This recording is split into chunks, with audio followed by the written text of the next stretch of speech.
बिस्मिल्लाहिर्रहमानिर्रहीम। मुअज़्ज़िज़ नाज़रीन, सलामुन अलैकुम। मैं हूं आपका मेज़बान साजिद रिज़वी। जैसा कि आप तमाम लोग जानते हैं, जब भी हम इस प्रोग्राम में हाज़िर होते हैं, करियर अपॉर्चुनिटीज़ के बारे में हम लोग बात करते हैं। आज हम लोग ने सोचा है एक ऐसे टॉपिक पर बात किया जाए जिस पर लोग ज़्यादा तवज्जो नहीं देते हैं। लोग सोचते हैं अगर इस सब्जेक्ट को एज़ अ करियर हम लोग ऑप्ट करते हैं तो हमें ज़्यादा अपॉर्चुनिटी हमारी ज़िंदगी में नहीं मिलेगी या इसमें जॉब बहुत कम होती है। लेकिन ऐसा नहीं है, क्योंकि ये समाज में एक फ़िक्र बन चुकी है कि अगर हम ह्यूमैनिटीज़ सेलेक्ट करते हैं, यानी जिसे हम आर्ट्स कहते हैं, अगर हम आर्ट साइड से पढ़ाई करेंगे तो हमारे पास बहुत ज़्यादा अपॉर्चुनिटीज़ हमारी लाइफ में नहीं होगी। और ज़्यादातर लोग ये भी सोचते हैं कि आर्ट्स उन लोग ही ऑप्ट करते हैं जो पढ़ाई लिखाई में बहुत ज़्यादा कमज़ोर होते हैं, या वो लोग ऑप्ट करते हैं जिन्हें साइंस में एडमिशन नहीं मिलता है। लेकिन ये सारी गलतफहमियों को इंशाल्लाह आज के प्रोग्राम में दूर करेंगे हमारे करियर काउंसलर एक्सपर्ट जनाब आमिर अंसारी साहब। तो आइए सबसे पहले उनसे शो पर मुलाकात करते हैं। अस्सलाम वालेकुम सर। जी वालेकुम अस्सलाम। कैसे हैं आप? जी अल्लाह का शुक्र। सर बहुत बहुत शुक्रिया, आपने वक्त निकाला और शो पर मौजूद है। Thank you very much. जी बहुत शुक्रिया सर।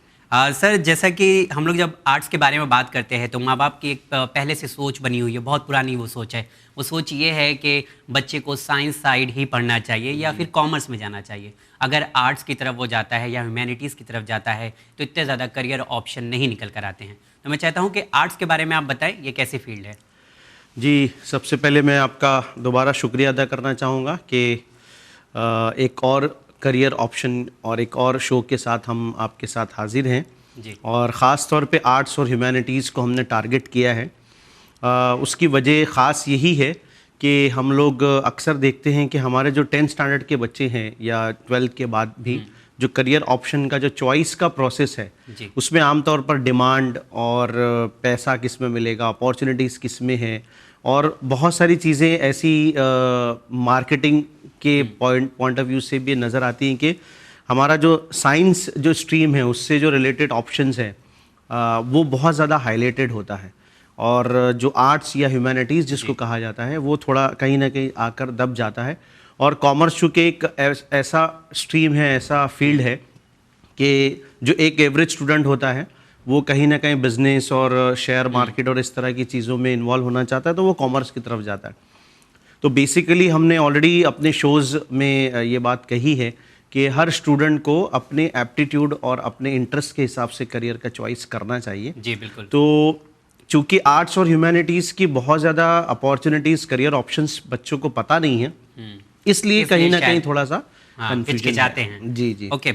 अच्छा सर, एक आर्ट्स की ये भी एक प्रॉब्लम जो हम लोग देखते हैं वो ये होता है कि इसमें जॉब बहुत कम होती है। ऐसा कुछ है क्या कि अगर हम आर्ट साइड से पढ़ाई कर रहे हैं तो हमारे पास जॉब अपॉर्चुनिटीज़ नहीं होगी? ऐसा नहीं है, ये भी एक गलत फहमी है क्योंकि अगर लोगों को लगता है कि अगर हम साइंस लेंगे तो डॉक्टर बन जाएंगे, इंजीनियर बन जाएंगे, और कॉमर्स लेंगे तो सीए बन जाएंगे जी। पर अगर हम आर्ट्स लेते हैं तो हम सिर्फ और सिर्फ टीचर फील्ड में ही जा सकते हैं, टीचिंग फील्ड जी। वही बात दरअसल वही है कि ले देकर बात यही आती है कि अगर आपको ऑप्शंस नहीं पता है, जैसे आज पेंडेमिक का दौर है या हम ये कहेंगे कि साइंस और टेक्नोलॉजी बहुत अपनी तरक्की पर उरूज पर है, लेकिन आज भी जो साइकोलॉजिकल इश्यूज हैं, चाहे वो पेशेंट के हों, चाहे वो डॉक्टर्स के हों, बिल्कुल, चाहे वो पुलिस वाले के हों, चाहे वो टीचर्स के हों, ये सारे जो प्रॉब्लम्स को कौन सॉल्व कर रहे हैं? ये साइकोलॉजिस्ट सॉल्व कर रहे हैं या वो काउंसलर्स डील कर रहे हैं इस तरह के इश्यूज को, जो समाजी ताना बाना जो बिखर रहा है।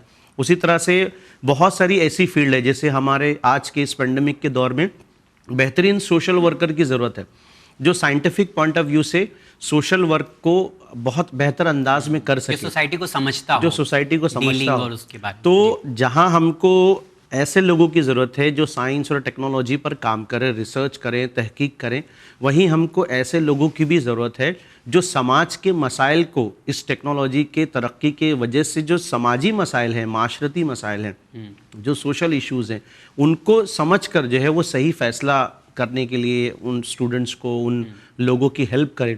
और ये कहीं ना कहीं इन्हें कहा जाता है सोशल साइंटिस्ट कहा जाता है। तो ऐसी बहुत बड़ी फील्ड है। जैसे हमारे वहाँ देखिए टीवी शोज़ में जो ख़ास तौर पे पॉलिटिकल एनालिस्ट होते हैं, जी जी, ये कौन लोग होते हैं? ये दरअसल पॉलिटिकल साइंस में जिन्होंने बीए, एमए, एमएससी किया हुआ है। ये पॉलिटिकल साइंस कौन सा सब्जेक्ट है? ये जाहिर सी बात है ह्यूमैनिटीज़ का। इकोनॉमिस्ट आज जो सबसे बड़े मसाइल हैं ना सिर्फ हिंदुस्तान के पूरे वर्ल्ड के अंदर हर कंट्री का एक बहुत बड़ा बेसिक इशू है इकोनॉमी। जो पेंडेमिक ने 1.5 साल से पूरी दुनिया को है वो चक्का जाम किया हुआ है।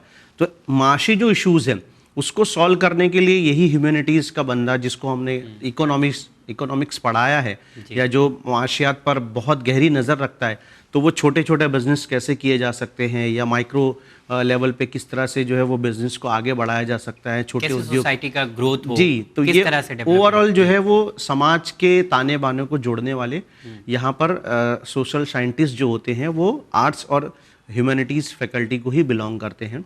तो ये कहना गलत है कि इस तरह की जॉब नहीं है इसमें, बल्कि ज़बरदस्त इसमें आपके पास करियर ऑप्शन निकल कर आता है। जी, मैं एक शॉर्ट सिर्फ इतना कहूँ कि 12th के बाद में बहुत सारे प्रोफेशनल कोर्सेज वो शुरू होते हैं कॉमर्स स्टूडेंट्स के लिए और साइंस स्टूडेंट्स के लिए। लेकिन हमारे जो आर्ट्स और ह्यूमैनिटीज़ के बच्चे हैं उनके लिए कुछ प्रोफेशनल कोर्स और बेसिक जो एकेडमिक कोर्सेज है या प्रोफेशनल कोर्सेज है वो ग्रेजुएशन के दौरान और ग्रेजुएशन के बाद शुरू होते हैं। तो वो जो थोड़ा सा हम लोग आर्ट्स वाले या ह्यूमैनिटीज़ वाले थोड़ा सा उनको ज़्यादा पढ़ना होता है, उसमें कहीं ना कहीं हम लोग पीछे रह जाते हैं। हमारे बच्चों को ऐसा लगता है कि हमारे लिए कोई ग्रोथ या कोई अपॉर्चुनिटी नहीं है। ओके, ऐसा भी कहा जाता है क्योंकि दूसरे जो अगर हम साइंस है कि उसमें प्रैक्टिकल बहुत ज़्यादा होता है, कॉमर्स होता है, कैलकुलेशंस वगैरह बहुत ज़्यादा होते हैं, लेकिन जो अगर हम आर्ट्स पढ़ते हैं तो उसमें थ्योरी बहुत ज़्यादा होती है। तो क्या इस तरह की भी चीज़ें लोगों को दूर कर देती हैं? नहीं, ऐसी बात नहीं है। अभी तो करिकुलम जिस तरह से डिज़ाइन किया गया है, ग्रेजुएशन के हर स्टूडेंट को, चाहे वो आर्ट्स फैकल्टी का हो या कॉमर्स या साइंस, प्रोजेक्ट वर्क कंपलसरी किया गया है। ओके, इवन अब इसमें भी इस तरह के प्रोजेक्ट्स आप अगर लेबर लॉ पढ़ रहे हैं या इंटरनेशनल रिलेशन पर आपका ग्रेजुएशन चल रहा है या बैचलर ऑफ सोशल वर्क कर रहे हैं या लाइब्रेरी साइंस में आप ग्रेजुएशन कर रहे हैं, तो कहीं ना कहीं आपको प्रैक्टिकल करना ही है। ओके, ऐसा नहीं है, करने की जरूरत पड़ेगी। कुछ सब्जेक्ट्स ऐसे हैं, जैसे आप लैंग्वेज की अगर स्टडी कर रहे हैं तो इंग्लिश लिटरेचर आपको, फिर अदब तो आपको पढ़ना रहेगा, उर्दू आपको पढ़ना रहेगा, हिंदी आपको पढ़ना रहेगा, वो लिटरेचर वाली बात। जी जी। लेकिन जो सोशल साइंसेस के सब्जेक्ट्स हैं उसमें प्रैक्टिकल्स भरपूर है। चलिए, अच्छा, कौन कौन से सब्जेक्ट इसमें पढ़े जा सकते हैं? देखिए, बेसिकली जो भी 11th स्टैंडर्ड में जाता है या 10th के बाद में जब आर्ट्स के ऑप्शंस मिलते हैं तो हम जो है वो 2 सब्जेक्ट्स, 2 फील्ड को हम लोग हेड्स के तौर पर रख सकते हैं। जैसे एक लिस्ट ऑफ लैंग्वेजेस होता है, ओके, उसमें से कुछ चॉइस करना होता है, और एक लिस्ट ऑफ सोशल साइंसेस, जैसे इंग्लिश, हिंदी, मराठी या गुजराती, अरबिक, पर्शियन, ये लैंग्वेज के ऑप्शंस हैं। इनमें से 2 या 3 ऑप्शंस बच्चों को सिलेक्ट करना होता है, और history, geography, social sciences, political sciences, economics, psychology, इनमें से कुछ 2-4 सब्जेक्ट्स जो है उनको चॉइस करने होते हैं। ओके, तो बेसिकली ये दोनों में से ही 2-2, 3-3 सब्जेक्ट्स मिलाकर जो है वो आर्ट्स के साथ में वो बच्चे आगे बढ़ेंगे। 12th के बाद में अपॉर्चुनिटीज़ उनके लिए बढ़ेगी। कुछ कोर्सेज जो हैं वो एकेडमिक कोर्सेज हैं 12th के बाद में, और कुछ कोर्सेज जो हैं वो प्रोफेशनल कोर्सेज हैं। मतलब जैसे दोनों में फ़र्क क्या है? एकेडमिक कोर्सेज की मालूमात बच्चों को है, जैसे बीए के BA psychology, BA history, BA economics, BA sociology, ये एकेडमिक कोर्सेज या प्योर एकेडमिक कोर्सेज जिनको कहते हैं। ओके, लेकिन अगर हम लोग ये कहें कि बीए सोशल वर्क करना या बीए विद जर्नलिज्म करना है, बीए मास मीडिया में करना है, बीए हॉस्पिटैलिटी में करना है, तो ये प्रोफेशनल कोर्सेज हैं। ओके, या मैनेजमेंट के कोर्सेज हैं। आज अगर आप एशिया का जो हमारा सबसे टॉप का इंस्टीट्यूट है उसका नाम है TISS, Tata institute of social sciences. जी जी, ये टिस के one of the best college. अगर इसके आप जो है वो रिक्रूटमेंट या जो प्लेसमेंट के लिए आप अगर इसका थोड़ा सा गूगल पर सर्च करेंगे तो जिस तरह से इंजीनियर्स को अच्छे बहुत अच्छे पैकेजेस मिल रहे हैं, टिस के ग्रेजुएट्स को, पोस्ट ग्रेजुएट्स को बहुत ज़्यादा जो है वो हाईली पैकेजेस भी मिल रहे हैं। ओके, यानी प्लेसमेंट अच्छा है, टाटा प्लेसमेंट भी अच्छा है, स्टेटस अच्छा है, आपके पासपोर्ट के जरिए, जैसे आप अगर IIPS नाम का एक इंस्टीट्यूट है, international institute for population sciences, ये अदारा, अगर कोई बच्चा यहाँ से ह्यूमैनिटीज़ का कोई भी ग्रेजुएट स्टूडेंट यहाँ पर दाखला ले सकता है MSc के लिए, MSc इन पॉपुलेशन साइंसेस। अगर वो कंप्लीट करता है और वहाँ से और रिसर्च वगैरह करता है तो उसको अगर जॉब UNO वगैरह में लगने के बहुत ज़्यादा चांसेस होते हैं। अच्छा, UN तक पहुँच सकते हैं, UN तक पहुँचते हैं, और ऑलरेडी पहुँचे हुए हैं हमारे बहुत सारे स्टूडेंट्स जो अलग अलग रियासतों को हेड करते हैं। मतलब एक बंदे को मैं जानता हूँ जो उड़ीसा को पूरा हेड करता है UN का रिप्रेजेंटेटिव के तौर पर। तो ये उनके पास जो पासपोर्ट है वो एक ऐसा अलग- पासपोर्ट है कि पूरी इंडिया, मतलब इंडिया के बाहर बैरून मुल्क पे कहीं पर भी वो सफ़र कर सकते हैं। ओके, यूएन का स्टैंप है। और यहाँ से जो बच्चे सैलरी इनको मिलेगी अगर वो यूएन में ज्वाइन करते हैं तो इनकम टैक्स भी उनको नहीं लगता है, जी, नहीं जी। भरना पड़ता है। तो बहुत सारी सहूलियात हैं। तो उसी तरह से एक अदारा है हमारा मुंबई के अंदर गोरेगांव में, ये भी इंटरनेशनल लेवल का अदारा है, IGIDR, IGIDR Indira Gandhi institute for research and development.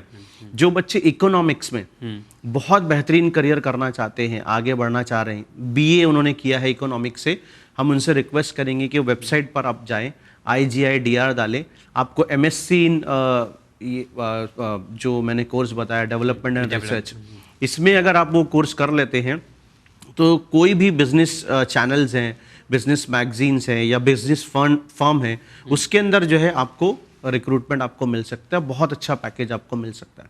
Okay. तो बहुत सारे कोर्सेज हैं जिसकी डिटेल हम लोग देखेंगे। नहीं, वो ज़रूर चाहिए रहेगा, लेकिन मैं चाहता हूँ थोड़ा सा यहाँ पे भी बात हो जाए। एकेडमिक अगर हम चूज़ करते हैं या प्रोफेशनल कोर्स चूज़ करते हैं तो आपकी नज़र में मतलब क्या बेस्ट होगा अगर कोई आज के ज़माने में चूज़ करना चाहे, क्योंकि अभी 10th के बाद लोग 11th और 12th की तरफ बढ़ेंगे आगे।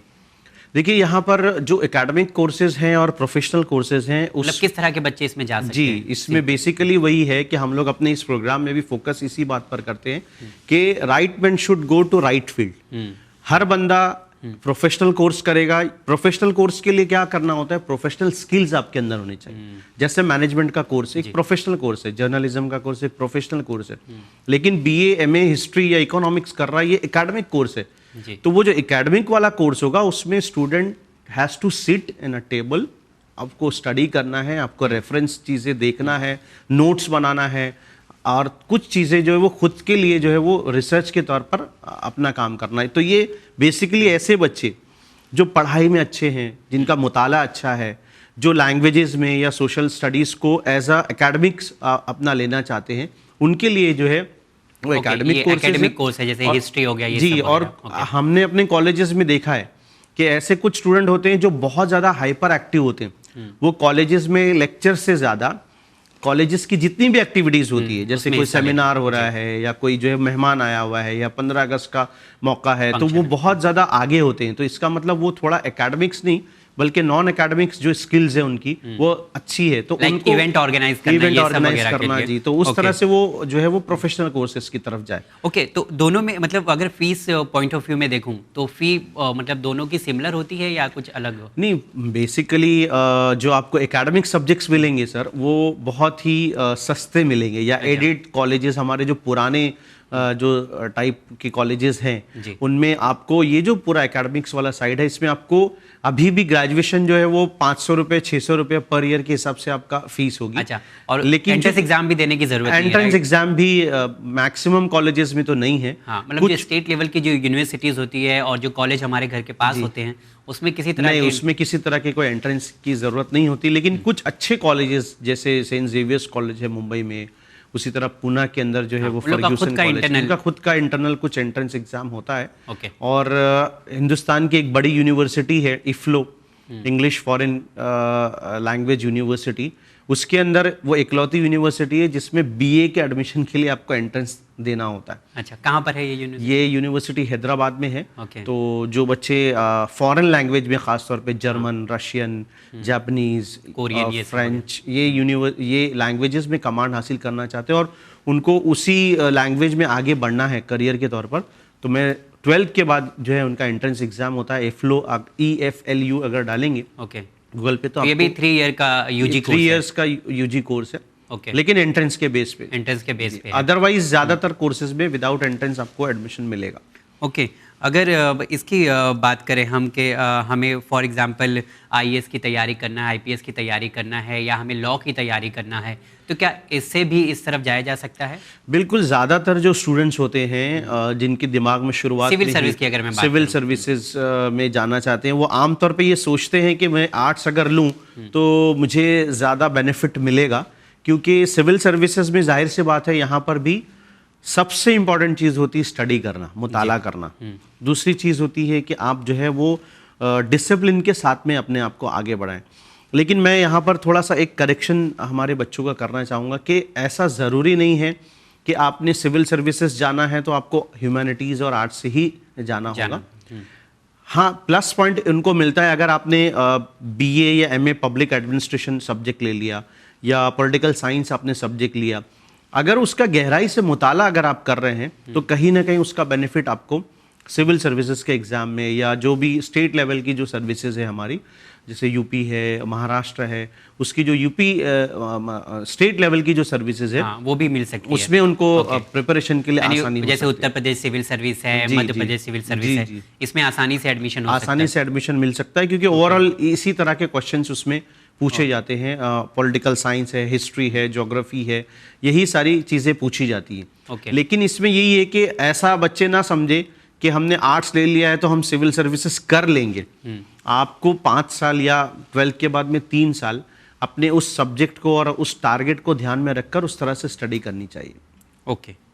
सर, जैसा कि आज के दौर में प्रोफेशनल कोर्स का काफ़ी ज़्यादा क्रेज़ होता है कि 3 साल के बाद एक अच्छी जॉब मिल जाती है, तो कुछ ऐसे कोर्सेज हैं जो हम लोग ह्यूमैनिटी ऑप्ट करते हैं और प्रोफेशनल कोर्स से आगे बढ़ सकते हैं? देखिए, एक बहुत अच्छा कोर्स है, वो है CS, ओके। Company secretary. आमतौर पे इसको कॉमर्स के फील्ड से इसको जोड़ा जाता है। ओके।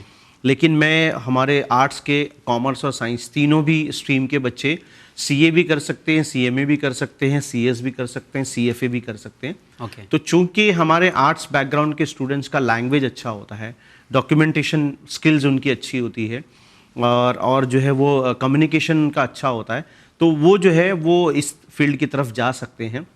कंपनी सेक्रेटरी जो है वो नेक्स्ट टू MD होता है और मेरे ख्याल से अपना हमारे शो में जो है वो CA और CS के ऊपर काफ़ी अच्छा डिस्कशन भी हो चुका है। जी जी जी। तो हमारे बच्चे जो उस प्रोग्राम को देख भी सकते हैं।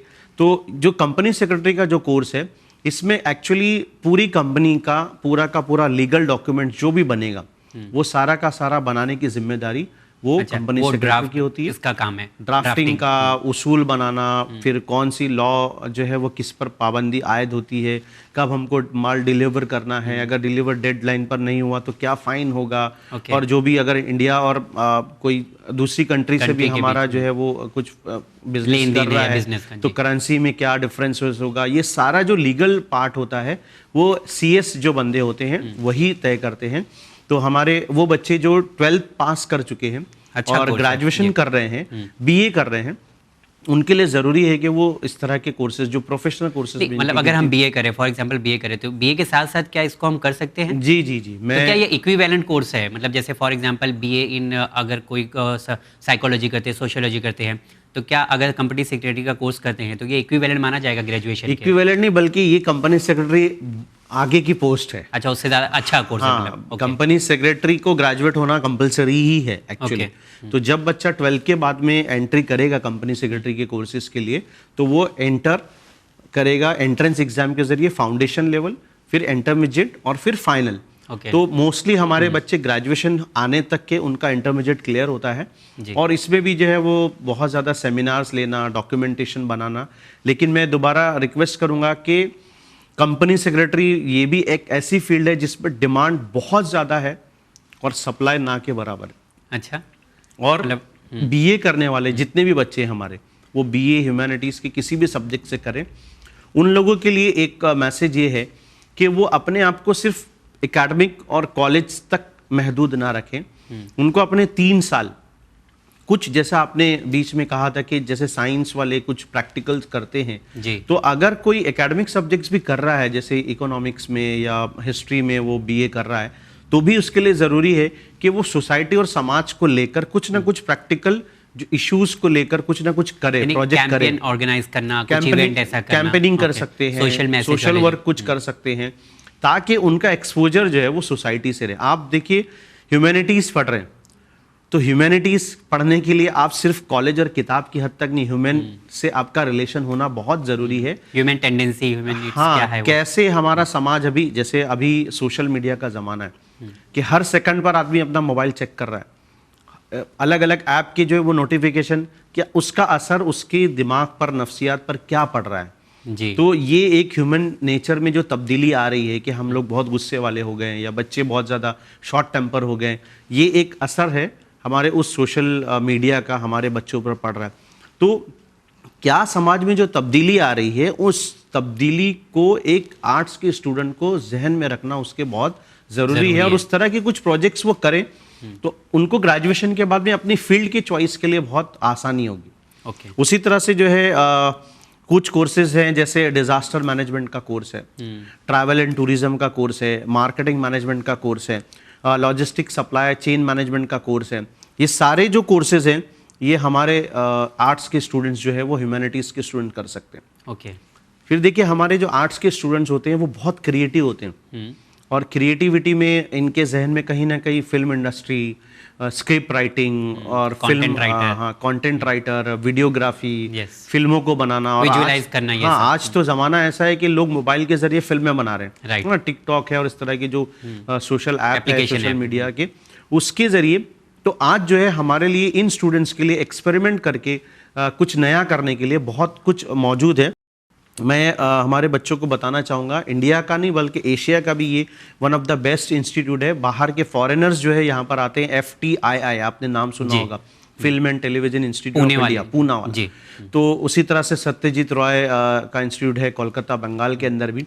तो ये जो इंस्टीट्यूट है यहाँ पर आपको पोस्ट ग्रेजुएशन लेवल पर और ग्रेजुएशन लेवल पर कुछ अच्छे कोर्सेज मिलेंगे। फुल टाइम कोर्सेज भी हैं और शॉर्ट टर्म कोर्सेज है, जैसे डायरेक्शन के कोर्सेज हैं, sound recording and sound design के कोर्सेज हैं, उसी तरह से art direction and production design के कोर्सेज हैं, स्क्रीन एक्टिंग उसका जो है वो कोर्स मौजूद है। तो ये जो बच्चे हमारे फिल्म लाइन से अगर थोड़ा सा मीडिया फील्ड में आना चाहते हैं, मीडिया फील्ड में आना चाहते हैं, तो उनके लिए भी एक अच्छा ऑप्शन निकल कर आता है। अच्छा ऑप्शन मौजूद है। ओके। उसी तरह से हमारे कुछ अलग अलग रियासतों के अंदर कुछ बेसिक बहुत अच्छे इंस्टीट्यूट्स हैं, तो उन अदारों के अंदर भी जो है बहुत अच्छे कोर्सेज मौजूद हैं ह्यूमैनिटीज़ के स्टूडेंट्स के लिए भी, तो वो उनको एक्सप्लोर कर सकते हैं। जैसे मुंबई के अंदर गरवारे इंस्टीट्यूट है, उसी तरह से SNDT यूनिवर्सिटी है। SNDT यूनिवर्सिटी के अंदर भी जो है वो होम साइंसेस के कोर्सेज हैं। हमारी बच्चियाँ ये समझती हैं कि होम साइंस सिर्फ साइंस वाले कर सकते हैं, जबकि SNDT यूनिवर्सिटी इकलौती ऐसी यूनिवर्सिटी है जो आर्ट्स के स्टूडेंट्स को भी होम साइंसेस के कोर्सेज को, पर होम साइंस अब ना के बराबर है ये कोर्स को ऑप्ट करना। नहीं, ऐसा नहीं है। बहुत सारी हमारी जो बच्चियां हैं, जैसे इसमें खास तौर पे जो ह्यूमन रिसोर्स का जो कोर्स है, रिसोर्स मैनेजमेंट का, ह्यूमन डेवलपमेंट का, एजुकेशन या एक्सटेंशन जो एजुकेशन वाला जो है, ये कोर्सेज जो है हमारी बच्चियां बहुत आसानी से कर सकती है। फूड साइंस एंड न्यूट्रिशन का कोर्स है, ये भी जो है वो आर्ट्स की स्टूडेंट्स कर सकती हैं, लड़के भी और लड़कियां भी। उसी तरह से हमारे ये बच्चे, मैंने कहा कि बोल्ड होते हैं, थोड़ा सोशल होते हैं, तो इनके लिए जो हॉस्पिटैलिटी इंडस्ट्री है पूरी, वो जो है जिसमें होटल मैनेजमेंट के कोर्सेज हैं वो भी इसके अंदर आता है, जिसमें केबिन क्रू है या ग्राउंड स्टाफ के जो लोग होते हैं वो भी कहीं ना कहीं जो है वो आर्ट्स के ही स्टूडेंट्स उसमें भी एडमिशन ले सकते हैं, they are eligible for that. Okay. तो ऐसे बहुत बड़ा मैदान है। आर्ट्स के स्टूडेंट्स अपने आप को ऐसा ना समझे कि उनके लिए किसी से कम है। मैं तो यही कहूँगा कि आप बड़े कुछ लोग मिलेंगे जो बड़े इंडस्ट्रियलिस्ट हैं जी, और कुछ लोग मिलेंगे जो बड़े जो है वो साइंटिस्ट हैं जी, लेकिन इन दोनों से ज़्यादा आज जो है जिनका डायरेक्ट रिलेशन समाज के लोगों से है, वो सारे के सारे जो है वो मीडिया वाले आप देख लीजिए, अखबार के एडिटर्स देख लीजिए या सिविल सर्वेंट आप देख लीजिए, ये सारे के सारे कहीं ना कहीं ह्यूमैनिटीज़ स्ट्रीम को बिलोंग करते हैं। ओके। तो हमारे बच्चे आगे बढ़ें और इस तरह के कोर्सेज में एडमिशन लें। ओके। अच्छा, एक इसमें एक और चीज़ भी है, परसेंटेज क्राइटेरिया कुछ भी ऐसा है नहीं लोग ऐसा सोचते हैं कि परसेंटेज अगर कम आएगा तो फिर हम आर्ट्स की तरफ चले जाएंगे। ये हमारी गलत फहमी है। देखिए, अगर आप आर्ट्स में कौन से बच्चे जाना चाहिए, आपका इंटरेस्ट, क्योंकि हमारी सोसाइटी में जो सबसे ज़्यादा कमज़ोर होता है वो आर्ट्स की तरफ बढ़ता है। नहीं, ऐसा नहीं है। हमारे अब जो, जैसा मैंने जो कॉलेजेस के नाम बताए, जेवियर्स कॉलेज, फर्ग्यूसन कॉलेज, अगर आप 11th आर्ट्स की यहाँ पर कट ऑफ मार्क्स देखेंगे, सिर्फ मैं सेंट जेवियर्स कॉलेज की मिसाल दूँ, सेंट जेवियर्स कॉलेज में साइंस का कट ऑफ हमेशा कम होता है आर्ट्स के मुकाबले में। यानी आर्ट्स के बच्चा 94% लाया तो उसको एडमिशन मिलेगा, अगर 94 से कम लाया, 93 लाया, तो साइंस भी तो मिलेगा लेकिन आर्ट्स में नहीं मिलेगा। इवन दिल्ली के कुछ यूनिवर्सिटीज, दिल्ली यूनिवर्सिटी के भी बहुत सारे कॉलेजेस हैं, पूना के, जैसा मैंने कहा। तो ये डिफर करता है कि आप कहाँ जा रहे हैं, किस तरह के कॉलेजेस में जा रहे हैं। ऐसा ना समझे कि कम परसेंटेज आए, परसेंटेज से अपने आप को ना जांचे, बल्कि स्किल्स से अपने आप को जांचे। हो सकता है परसेंटेज किसी वजह से आपका कम आया हो या कुछ सर्टेन सब्जेक्ट्स में कम आया हो। आप देखिए अपनी मार्क लिस्ट पे देखेंगे कि कुछ बच्चों के मार्क्स मैथ साइंस में कम है लेकिन सोशल साइंस में बहुत ज़्यादा है। जबरदस्त तो वो सोशल साइंस के बच्चे यानी वो आर्ट्स और ह्यूमैनिटीज़ के बच्चे। तो आर्ट्स दरअसल दो चीज़ों का कॉम्बिनेशन है, लैंग्वेजेस और सोशल साइंस। तो इन दोनों के कॉम्बिनेशन के साथ में आप जो है वो आगे बढ़ सकते हैं। बच्चे अगर इसमें दिलचस्पी रखते हैं, इंटरेस्ट रखते हैं, तो वो ज़रूर आगे बढ़े। ओके अच्छा, ऐसा पॉसिबल है क्या कि अगर हम एकेडमिक में कुछ सब्जेक्ट ले लें और कुछ प्रोफेशनल सब्जेक्ट ले लें, यानी जिसे इंटीग्रेटेड कोर्स हम कहते हैं? बिल्कुल पॉसिबल है। अभी जो हमारी अगर नई एजुकेशन जो पॉलिसी आ रही है जो ऑलरेडी, उसके अंदर ये सारे इंटरडिसिप्लिनरी कोर्सेज मौजूद हैं।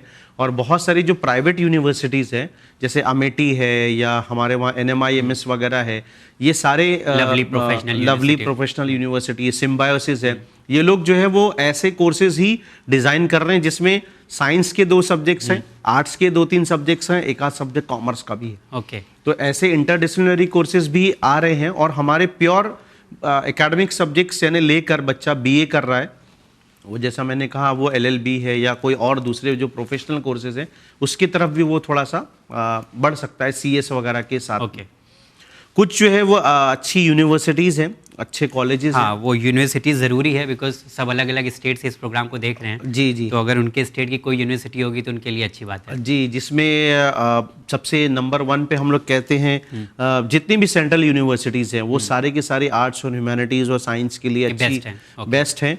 हमारे बच्चों को शायद ये नहीं पता सर कि IIT के अंदर भी जो है वो PhD और MA का कोर्स मौजूद है ह्यूमैनिटीज़ के लिए। जी, जैसे साइकोलॉजी है, इंग्लिश लैंग्वेज है, IIT बॉम्बे के अंदर जो है उसका पूरा डिपार्टमेंट है। हाँ, लेकिन लोगों को लग रहा था कि शायद इसके लिए सिर्फ इंजीनियरिंग का इंजीनियरिंग इंस्टीट्यूट है। तो तमाम IITs में मैक्सिमम IITs के अंदर ह्यूमैनिटीज़ के सेक्शंस हैं अलग अलग।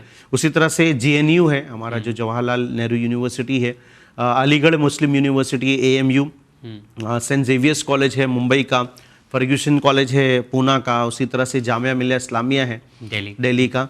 तो ऐसे बहुत सारे अदारे हैं हमारे जहाँ से आप जो है अगर आर्ट्स और ह्यूमैनिटीज़ के बारे में सोच रहे हैं, BHU भी शायद इसमें BHU भी इसके अंदर शामिल है, बनारस हिंदू यूनिवर्सिटी, जितनी भी सेंट्रल यूनिवर्सिटीज़ के सारे कॉलेजेस, जो दिल्ली यूनिवर्सिटी है हमारी वो भी इसके अंदर शामिल है। तो तकरीबन हर स्टेट में जो है सेंट्रल यूनिवर्सिटी होती है, सेंट्रल यूनिवर्सिटी हर, और वहाँ पे इस तरह के कोर्स मिल जाएंगे आपको। जी, प्योर एकेडमिक कोर्सेज मिल जाएंगे। और एक ख़ास बात ये भी होती है कि आर्ट्स के जो स्टूडेंट्स हैं उनके लिए ओपन यूनिवर्सिटी के बहुत सारे कोर्सेज हैं। तो आप मुंबई में रह के, UP में रहकर आप जो है वो फला किसी भी स्टेट की किसी भी यूनिवर्सिटी से डिस्टेंस एजुकेशन से अपने BA MA PhD तक जो है वो कर सकते हैं।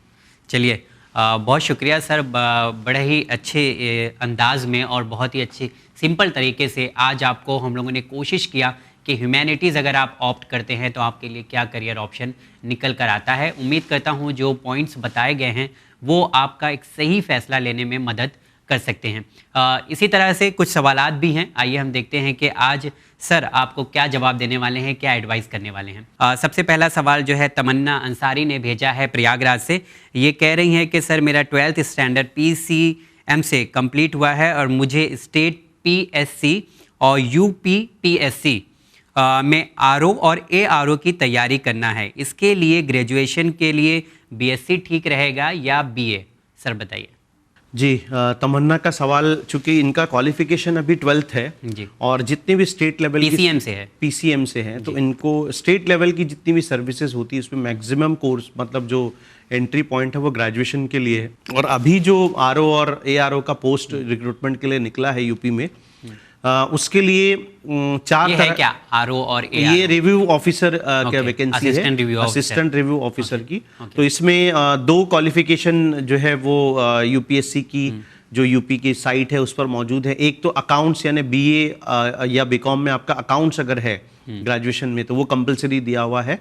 और दूसरे जो 2 क्वालिफिकेशन दिया हुआ है 2 अलग अलग रिक्रूटमेंट के लिए, उसमें एक जो है आपका ग्रेजुएशन या तो अरबिक, उर्दू या पर्शियन से हो या फिर आपका ग्रेजुएशन हिंदी लैंग्वेज में हो। तो ये 3 लोगों के लिए अभी फिलवक्त जो है वो RO और ARO की वैकेंसी मौजूद है।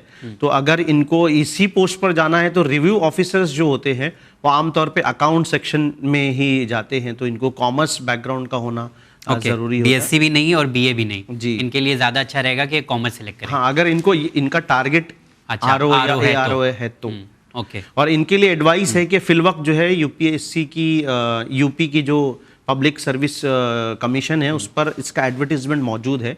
तो उसकी क्वालिफिकेशन, जो रिक्वायर्ड क्वालिफिकेशन और रिक्रूटमेंट की पोस्ट, इसको थोड़ा सा ये मुताला करें। और इस बच्ची की वजह से और दूसरे हम नाज़रीन को ये बताते चलें कि आप एम्प्लॉयमेंट न्यूज़ ज़रूर पढ़ें। एम्प्लॉयमेंट न्यूज़ जो होता है वो गवर्नमेंट का एक अखबार है जो वीकली निकलता है हर सैटरडे को, और उसका वेबसाइट भी मौजूद है।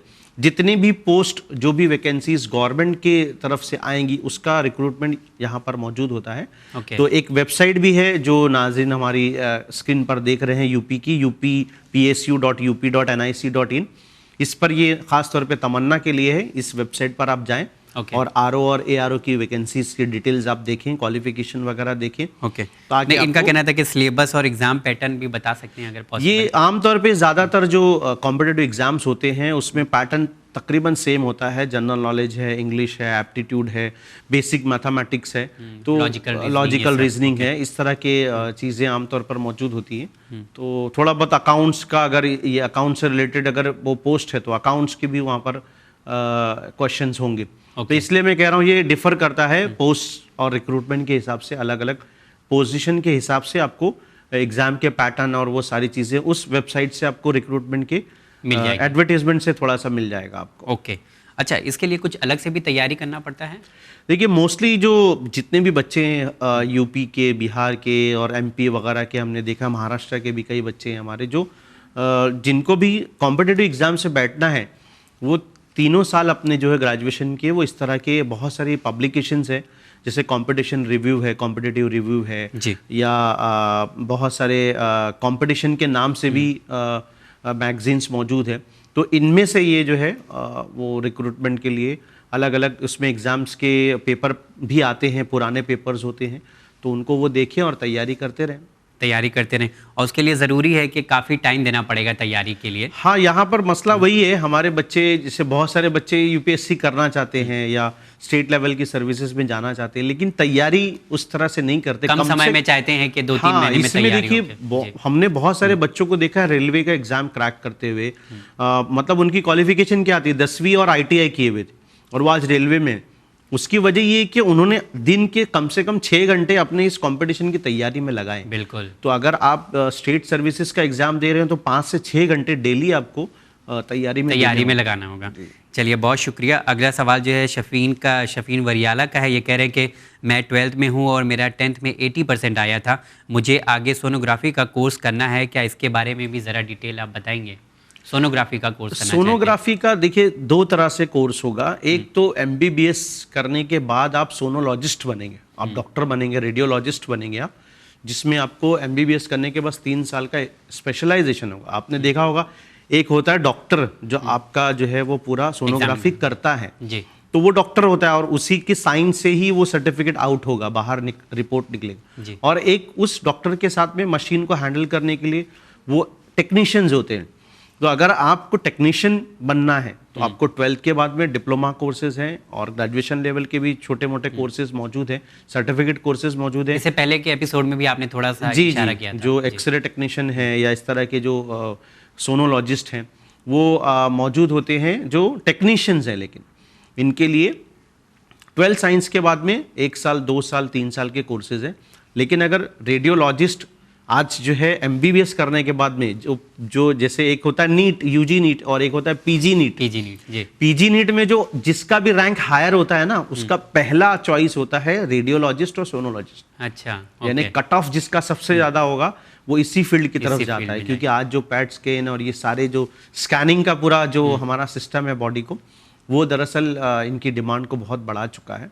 तो आप डिसाइड करें कि डॉक्टर बन के बाकायदा आपको जो है वो रेडियोलॉजिस्ट बनना है या टेक्नीशियन बनना है। ओके, चलिए, बहुत शुक्रिया। कैसर खान का ये सवाल है। ये कह रहे हैं कि सर प्लीज़ आप बताइए कि 12th पास आउट किया हूँ और इस बार मैं मीडिया में अपना करियर बनाना चाहता हूँ। इन्होंने सुना है कि ये यूपी से है। हम ये बता सकते हैं कि अच्छे यूनिवर्सिटी या अच्छे कॉलेजेस मीडिया की स्टडीज़ के लिए कौन से हैं। तो अगर टॉप की मीडिया की इंस्टीट्यूट का अगर नाम लें तो उसमें lady Shri Ram college of for women new Delhi का एक कॉलेज बेहतरीन कॉलेज है। उसी तरह से सबसे बड़ा सबसे ज़्यादा आपको जो न्यूज़ चैनल पे जो एंकर्स आपको मिलेंगे या जो लोग काम कर रहे हैं ना दिल्ली के अंदर, वो ज़्यादातर स्टूडेंट जो है वो जामिया मिलिया इस्लामिया के स्टूडेंट्स हैं वो सिम्बायोसिस इंस्टीट्यूट है। उसी तरह से किदवाई MCRC जो जामिया का ख़ास तौर पे इंस्टीट्यूट है वो, उसी तरह से जो है FTTII जो मैंने बताया अभी, वहाँ से भी आप जो है वो कोर्स कर सकते हैं। बेसिकली आप क्या करें कि 12th के बाद में प्योर जर्नलिज्म का ग्रेजुएशन कर लें या किसी भी सब्जेक्ट से ग्रेजुएशन करके पोस्ट ग्रेजुएशन के लिए इस तरह के बड़े इंस्टीट्यूट में आ जाए। तो आप MA या PG डिप्लोमा वगैरह कुछ अगर कर लेते हैं, तो अगर मीडिया में वाकई करियर करना है तो दिल्ली आ जाएं तो ज़्यादा अच्छा रहेगा। 2 साल अच्छा कोर्स करें अच्छे अदारे से, आपके लिए जो है वो सब जगह वैकेंसीज होंगी। अच्छा, ये क्या ज़रूरी है जर्नलिस्ट बनने के लिए आपको जर्नलिज्म का कोर्स करना पड़ेगा? जैसे आप BA में भी तो कुछ ऑप्शन निकल कर आता है। देखिए, जर्नलिस्ट बनने के लिए तो जर्नलिज्म का कोर्स ज़रूरी नहीं है, लेकिन जिस तरह के अब जर्नलिज्म चल रहा है वो एक प्रोफेशनल इंडस्ट्री बन चुका है। अब देखिए 9 PM का जो शो होता है वो जर्नलिस्ट के नाम से चल रहा है जी। तो वो बंदा कोई मामूली BA करके BCom करके नहीं आया है, वो प्रोफेशनली वो डिग्री हासिल उसने किया है। तो थोड़ा सा प्रोफेशनल एटीट्यूड अगर अपने करियर में आपको लाना है तो बेटर होगा कि उसी एनवायरनमेंट पे आप रहें। अगर जामिया का ये जो मीडिया का इंस्टीट्यूट आप देखेंगे तो आपको उसी तरह के सेटअप मिलेंगे, उसी तरह के प्रैक्टिकल्स मिलेंगे, ताकि जहाँ पर जो है वो आर्ग्यूमेंट हो रहे हैं, डिस्कशंस हो रहे हैं, और उस तरह से आपको जो है वो तैयार करवाया जाएगा। एक आम जैसे तो एक आम टीचर भी जो है वो कॉलम्स लिखता है है ना, एक आम प्रोफेसर भी जो है उसके भी कॉलम्स आते हैं, तो वो एक्चुअली जर्नलिस्ट नहीं होते।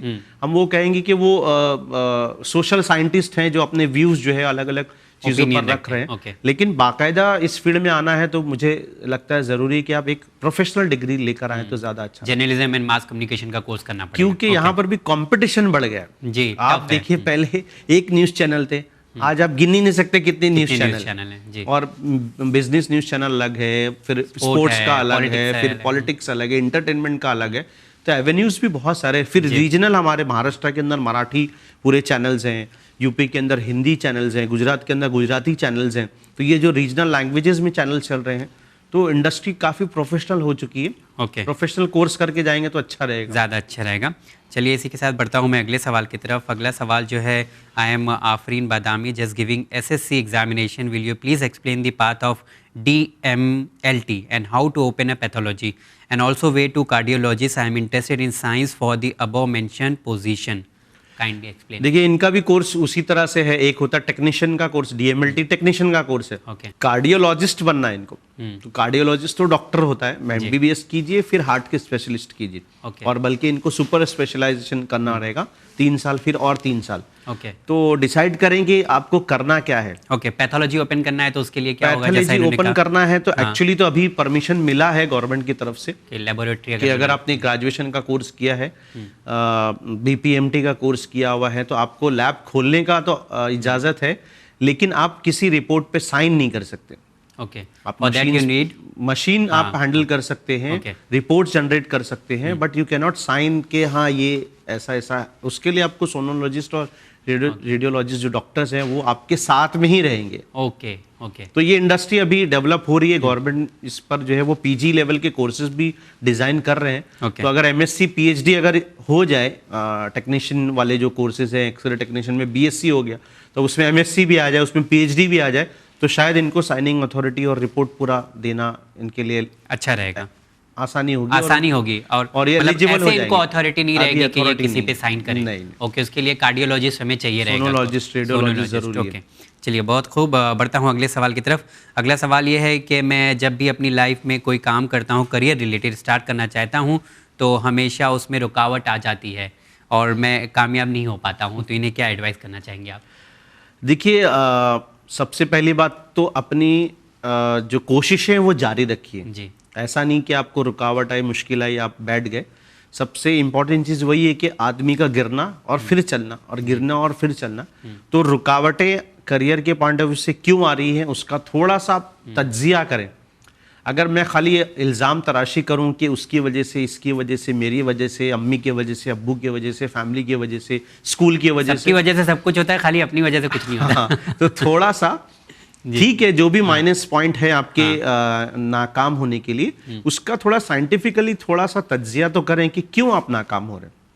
हो सकता है कि आप ऐसी सीढ़ी पर चढ़ना चाह रहे हैं जहां पर आपके कदम नहीं संभाल पा रहे, आप सीढ़ी बदल दीजिए, आप कोई कोर्स बदल दीजिए, आप जो है वो थोड़ा सा अपने आप का मुशाहिदा करें, अपनी क्वालिटीज को देखें और उसके हिसाब से कोर्सेज करें। और मैं इनसे कहूँगा कि आज के ज़माने में 2021 में अगर आपके पास कोई डिग्री नहीं है, अगर आपके पास कोई क्वालिफिकेशन नहीं है, अगर आप जो है वो किसी इंस्टीट्यूट से जुड़े नहीं है, उसके बावजूद आप घर बैठे ऑनलाइन सैकड़ों कोर्सेज कर सकते हैं। बिल्कुल। और उन सर्टिफिकेशन की वजह से या उन स्किल्स की वजह से, जैसे मैं एक सिंपल एग्जांपल दूं, डेटा स्प्रेडशीट एनालिस्ट, एक होता है सिंपल हमारा एक्सेल की शीट।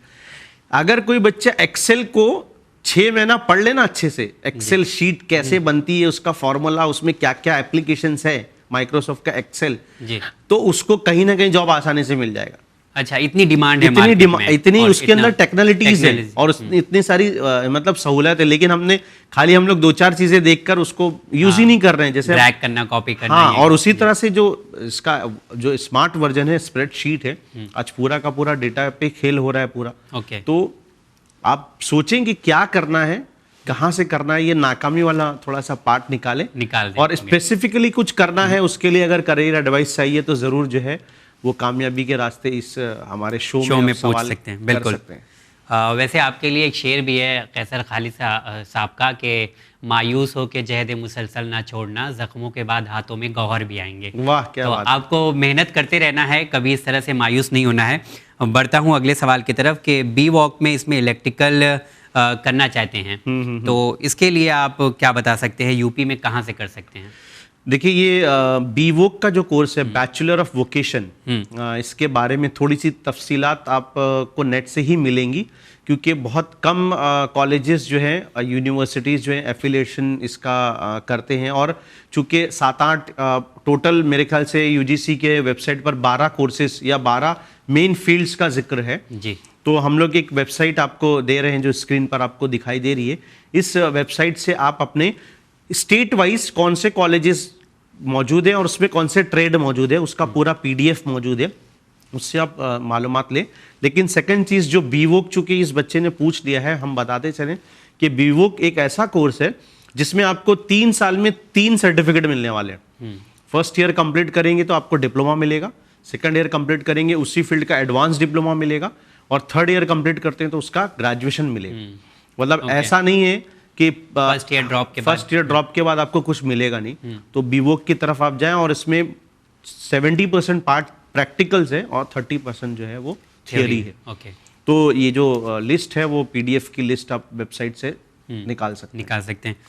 सर बहुत बहुत शुक्रिया, आप प्रोग्राम में आए और आपने जो डाउट्स थे आर्ट्स को लेकर, ह्यूमैनिटीज़ को लेकर के करियर ऑप्शंस नहीं हैं, लेकिन आज आपने बेपनाह करियर ऑप्शन लोगों के सामने रखे हैं कि शायद ये जो प्रोग्राम था आज आपको मदद करेगा कि आप अपना बेस्ट करियर ऑप्शन इसमें ढूंढ सकते हैं और एक कामयाब ज़िंदगी की तरफ बढ़ सकते हैं। सर आपका बहुत शुक्रिया, इंशाल्लाह अगले एपिसोड में फिर आपसे मुलाकात। जी, बहुत शुक्रिया, जज़ाकल्लाह खैर। नाज़रीन, घबराने की ज़रूरत नहीं है, हम आपके साथ हैं। चैनल विन का ये ख़ास प्रोग्राम सिर्फ़ और सिर्फ आपके लिए है कि आपकी मदद करे कि आपको अपनी ज़िंदगी में कैसे कामयाब होना है, कौन से ऐसे रास्ते हैं जो आपको आपकी मंजिल तक पहुंचा सकते हैं। अगर अभी भी आपके जहन में कोई सवाल है और आप पूछना चाहते हैं तो घबराने की ज़रूरत नहीं है, हम यहाँ पर मौजूद हैं आपके सवाल का जवाब देने के लिए। आप ईमेल कर सकते हैं winislam@gmail.com। साथ ही साथ व्हाट्सएप के ज़रिए भी आप तमाम अपने सवालात पूछ सकते हैं। व्हाट्सएप नंबर है 9930474147। इंशाल्लाह अगले एपिसोड में फिर आप तमाम नाज़रीन से मुलाकात होगी। अपने अपनों का ख्याल रखिए, देखते रहिए चैनल विन। बहुत शुक्रिया।